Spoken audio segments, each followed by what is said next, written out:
Kijana hapo juu amehukumiwa mwaka mmoja jela kwa matumizi mabaya ya TikTok.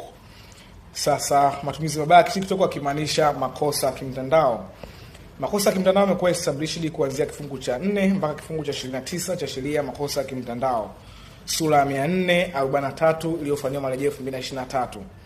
Sasa baki na mimi nikujuze baadhi ya makosa ya kimtandao. Kosa la kwanza kimtandao ni kusambaza taarifa za uongo, yani publication of false information, kusambaza taarifa za uongo ambazo zimekatazwa chini ya kifungu cha 16 cha sheria hiyo hiyo ya makosa ya kimtandao. Lakini kosa jingine ni kusambaza maudhui ya kibaguzi, pia imekatazwa kwenye sheria hii ya makosa ya kimtandao.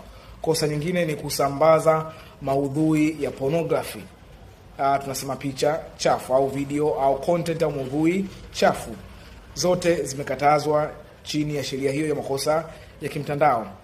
Yes, we understand sharing is caring, lakini lazima tuwe makini, tuchague taarifa za kusambaza zenye kuruhusiwa kisheria. Kwa ajili ya kupata updates za kisheria, please to follow, like na kushare. Thank you.